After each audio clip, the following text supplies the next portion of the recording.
Shalom, damai di hati, Sobat Kristus dimanapun Bapak Ibu Saudara-saudara berada, kiranya ada dalam lindungan kasih sayang Tuhan.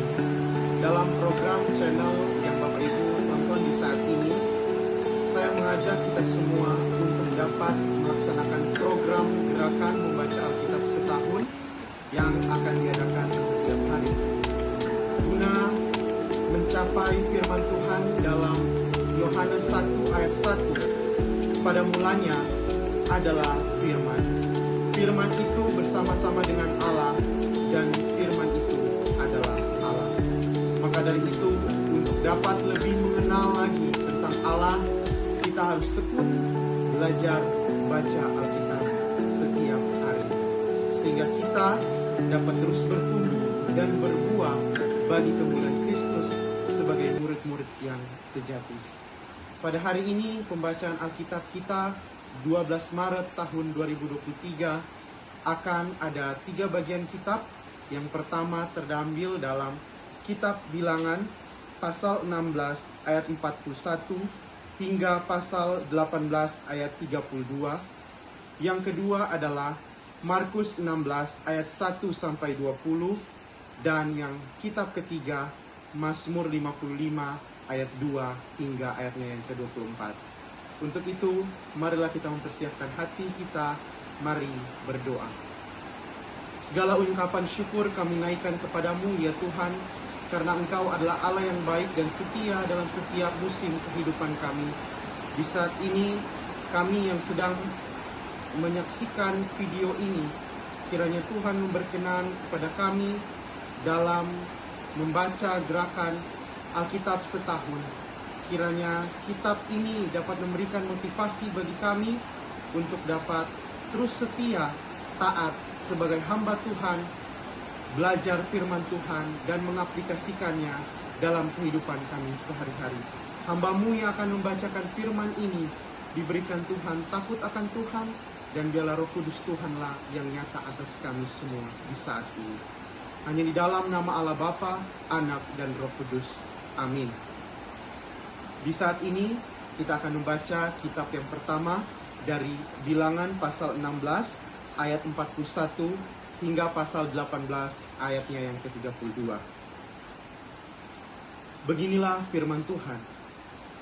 Tetapi pada keesokan harinya bersungut-sungutlah segenap umat Israel kepada Musa dan Harun, kata mereka, "Kamu telah membunuh umat Tuhan." Ketika umat itu berkumpul melawan Musa dan Harun, dan mereka memalingkan mukanya ke arah kemah pertemuan, maka kelihatanlah awan itu menutupinya dan tampaklah kemuliaan Tuhan.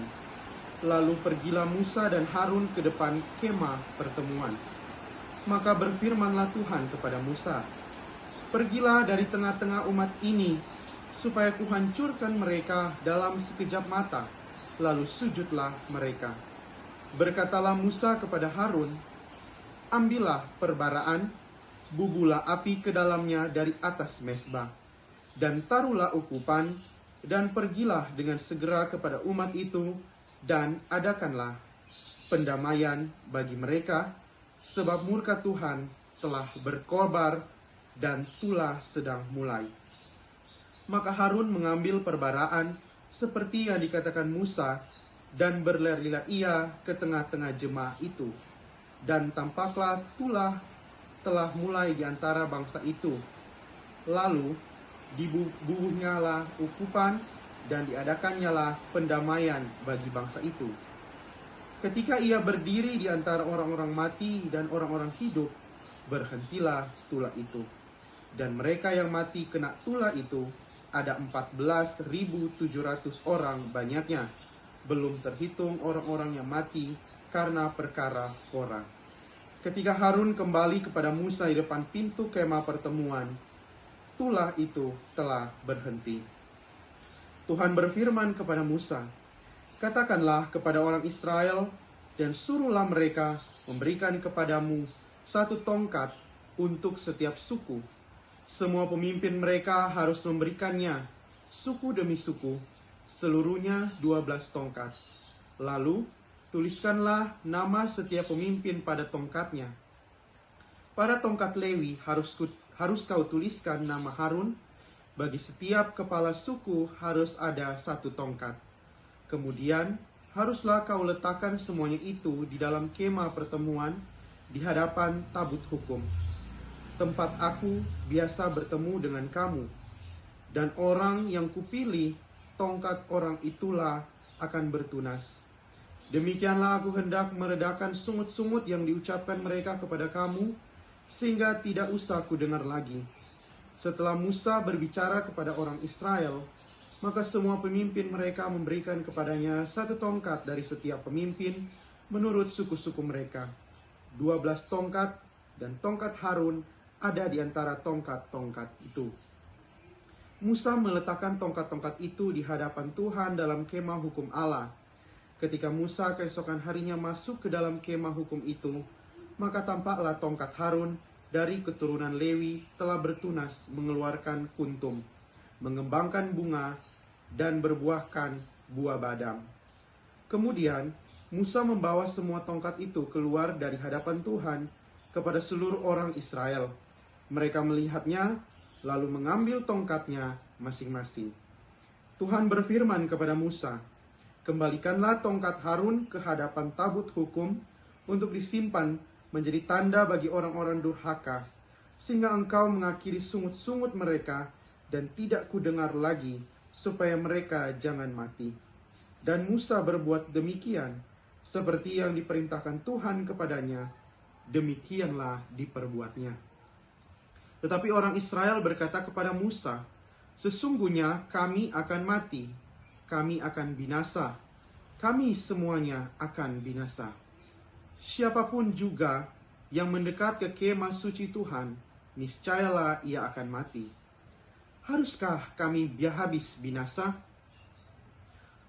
Tuhan berfirman kepada Harun, "Engkau ini dan anak-anakmu beserta seluruh sukumu haruslah menanggung akibat setiap kesalahan terhadap tempat kudus. Sedang hanya engkau beserta anak-anakmu lah yang harus menanggung akibat setiap kesalahan yang dilakukan dalam jabatanmu sebagai imam.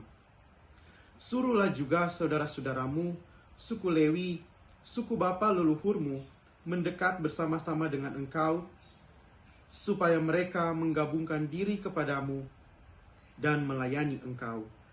Apabila engkau ini beserta anak-anakmu ada di depan kemah hukum, mereka harus melakukan kewajiban mereka kepadamu dan kewajiban mereka mengenai kemah seluruhnya. Hanya kepada perkakas tempat kudus dan kepada mezbah janganlah mereka mendekat. Nanti mereka mati, baik mereka maupun kamu. Mereka harus menggabungkan diri kepadamu dan melakukan kewajiban mereka mengenai kemah pertemuan sesuai dengan segala pekerjaan pada kemah itu. Tetapi orang awam jangan mendekat kepadamu. Dan kamu ini haruslah melakukan kewajibanmu mengenai tempat kudus dan kewajibanmu mengenai mezbah, supaya orang Israel jangan lagi tertimpa oleh murka. Sesungguhnya aku ini telah mengambil saudara-saudaramu, orang Lewi, dari tengah-tengah orang Israel, sebagai pemberian kepadamu, sebagai orang-orang yang diserahkan kepada Tuhan untuk melakukan pekerjaan pada kemah pertemuan. Tetapi engkau ini beserta anak-anakmu harus memegang jabatanmu sebagai imam dalam segala hal yang berkenaan dengan mezbah dan dengan segala sesuatu yang ada di belakang tabir, dan kamu harus mengerjakannya. Sebagai suatu jabatan pemberian aku memberikan kepadamu jabatanmu sebagai imam itu. Tetapi orang awam yang mendekat harus dihukum mati. Lagi berfirmanlah Tuhan kepada Harun, "Sesungguhnya aku ini telah menyerahkan kepadamu pemeliharaan persembahan-persembahan khusus yang kepadaku. Semua persembahan kudus orang Israel kuberikan kepadamu dan kepada anak-anakmu sebagai bagianmu.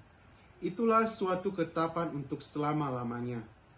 Inilah bagianmu dari segala persembahan-persembahan yang maha kudus itu, yaitu dari bagian yang tidak harus dibakar, segala persembahan mereka yang berupa korban sajian, korban penghapus dosa, dan korban penebus salah, yang dibayar mereka kepadaku.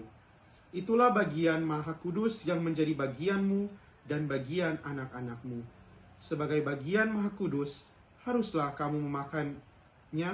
Semua orang laki-laki boleh memakannya.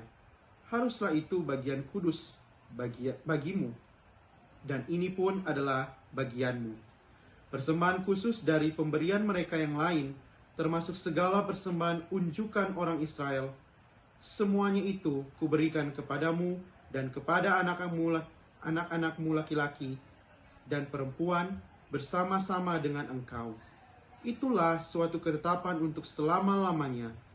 Setiap orang yang tahir dari seisi rumahmu boleh memakannya.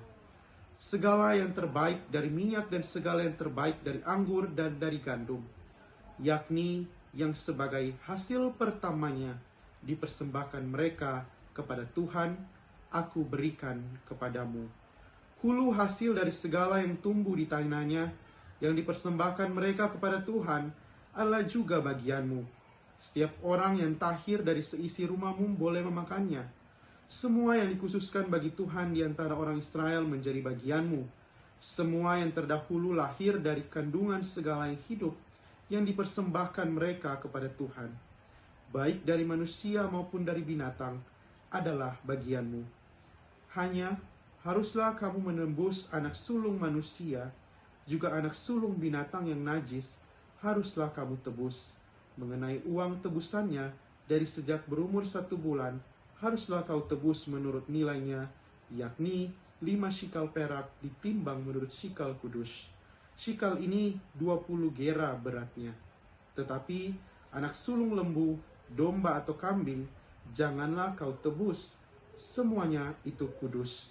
Darahnya haruslah kau siramkan pada mezbah, dan lemaknya kau bakar sebagai korban api-apian, menjadi bau yang menyenangkan bagi Tuhan.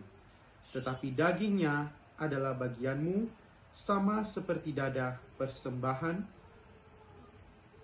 dan paha kanan. Segala persembahan khusus, yakni persembahan kudus yang dipersembahkan orang Israel kepada Tuhan, aku berikan kepadamu dan kepada anak-anakmu laki-laki dan perempuan bersama-sama dengan engkau. Itulah suatu ketetapan untuk selama-lamanya.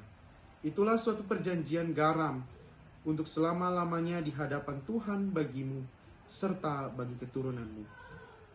Tuhan berfirman kepada Harun, di negeri mereka engkau tidak akan mendapat milik pusaka, dan tidak akan beroleh bagian di tengah-tengah mereka. Akulah bagianmu dan milik pusakamu di tengah-tengah orang Israel. Mengenai Bani Lewi, sesungguhnya aku berikan kepada mereka segala persembahan persepuluhan di antara orang Israel sebagai milik pusakanya, untuk membalas pekerjaan yang dilakukan mereka, pekerjaan kepada kemah pertemuan. Maka janganlah lagi orang Israel mendekat kepada kemah pertemuan, sehingga mereka mendatangkan dosa kepada dirinya lalu mati. Tetapi orang Lewi, mereka lah yang harus melakukan pekerjaan pada kemah pertemuan, dan mereka harus menanggung akibat kesalahan mereka. Itulah suatu ketetapan untuk selama-lamanya bagimu turun-temurun. Mereka tidak akan mendapat milik pusaka di tengah-tengah orang Israel, sebab persembahan persepuluhan yang persembahkan orang Israel kepada Tuhan sebagai persembahan khusus kuberikan kepada orang Lewi sebagai milik pusakanya. Itulah sebabnya aku telah berfirman tentang mereka. Mereka tidak akan mendapat milik pusaka di tengah-tengah orang Israel. Tuhan berfirman kepada Musa, lagi haruslah engkau berbicara kepada orang Lewi dan berkata kepada mereka, apabila kamu menerima dari pihak orang Israel persembahan persepuluhan yang kuberikan kepadamu dari pihak mereka sebagai milik pusakamu, maka haruslah kamu mempersembahkan sebagian daripadanya sebagai persembahan khusus kepada Tuhan, yakni persembahan persepuluhanmu dari persembahan persepuluhan itu, dan persembahan itu akan diperhitungkan sebagai persembahan khususmu, sama seperti gandum dari tempat pengirikan dan sama seperti hasil dari tempat pemerasan anggur.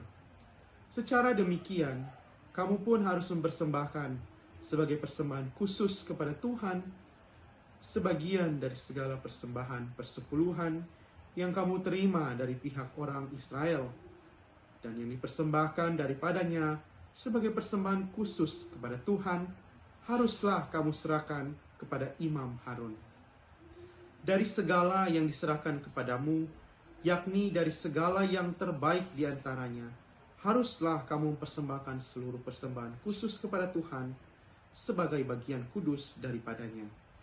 Lagi, haruslah engkau berkata kepada mereka, apabila kamu mengkhususkan yang terbaik daripadanya, maka bagi orang Lewi, haruslah hal itu dihitungkan sebagai hasil tempat pengirikan dan hasil tempat pemerasan anggur.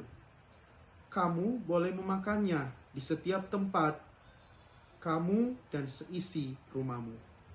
Sebab upah mula itu untuk membalas pekerjaanmu di kemah pertemuan. Dan dalam hal itu, kamu tidak akan mendatangkan dosa kepada dirimu, asal kamu mengkhususkan yang terbaik daripadanya. Demikianlah kamu tidak akan melanggar kekudusan persembahan-persembahan kudus orang Israel, dan kamu tidak akan mati. Saudara-saudara, Sobat Kristus, kita akan melanjutkan bacaan kitab kita yang kedua dari kitab Markus pasal 16 ayat pertama hingga ayat yang ke-20. Setelah lewat hari Sabat, Maria Magdalena dan Maria ibu Yakobus serta Salome membeli rempah-rempah untuk pergi ke kubur dan meminyaki Yesus. Dan pagi-pagi benar, pada hari pertama minggu itu, setelah matahari terbit, pergilah mereka ke kubur. Mereka berkata seorang kepada yang lain, siapa yang akan menggulingkan batu itu bagi kita dari pintu kubur? Tetapi ketika mereka melihat dari dekat, tampaklah batu yang memang sangat besar itu sudah terguling. Lalu mereka masuk ke dalam kubur dan mereka melihat seorang muda yang memakai jubah putih duduk di sebelah kanan. Mereka pun sangat terkejut. Tetapi orang muda itu berkata kepada mereka, jangan takut. Kamu mencari Yesus orang Nazaret yang disalibkan itu. Ia telah bangkit.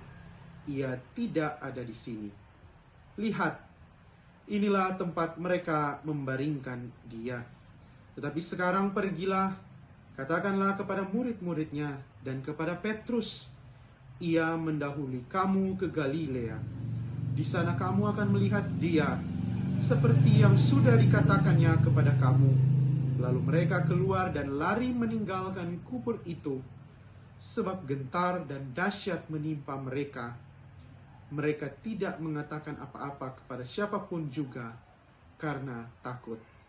Dengan singkat, mereka sampaikan semua pesan itu kepada Petrus dan teman-temannya. Sesudah itu Yesus sendiri dengan perantaran murid-muridnya memberitakan dari timur ke barat berita yang kudus dan tak terbinasakan tentang keselamatan yang kekal itu.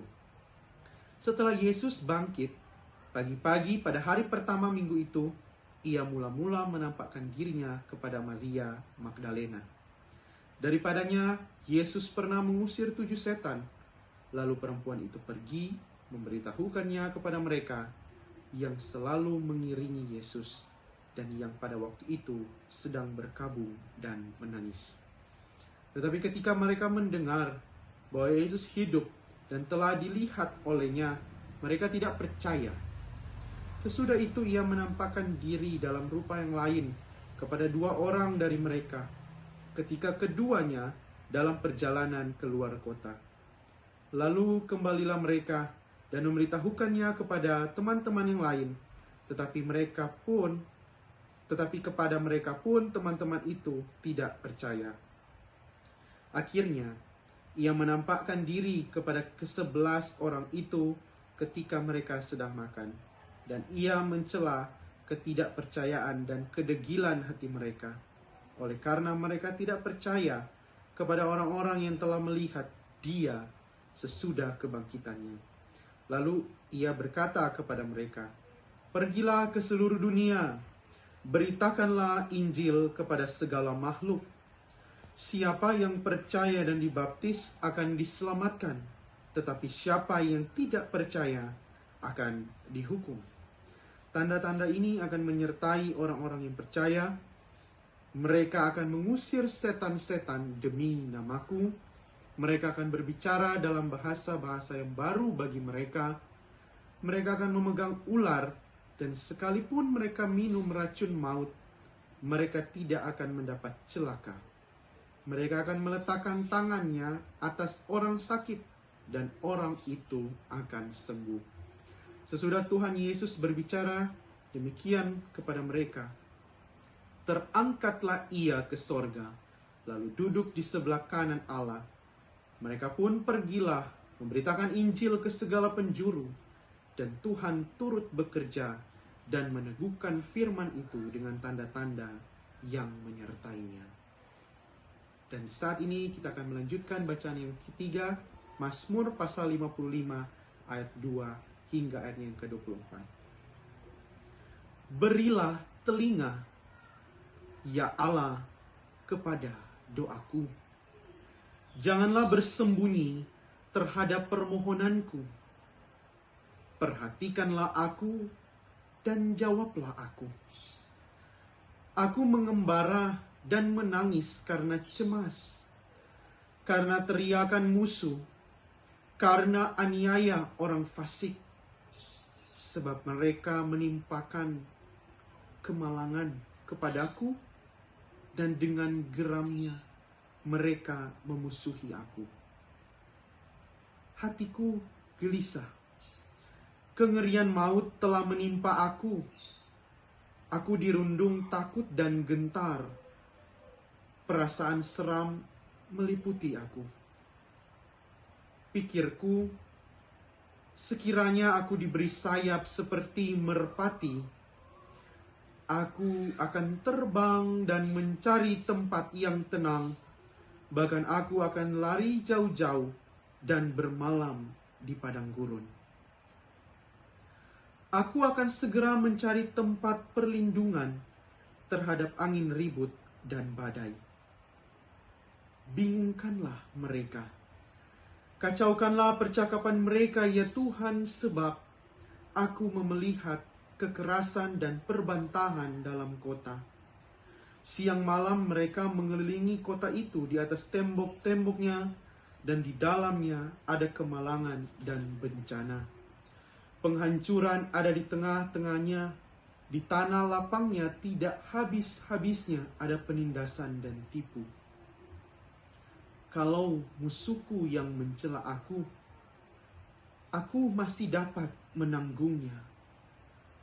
Kalau pembenciku yang membesar diri terhadap aku masih dapat menyembunyikan diri terhadap dia.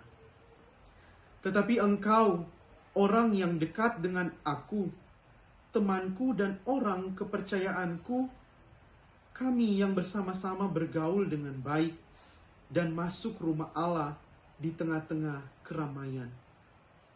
Biarlah maut menyergap mereka. Biarlah mereka turun hidup-hidup ke dalam dunia orang mati.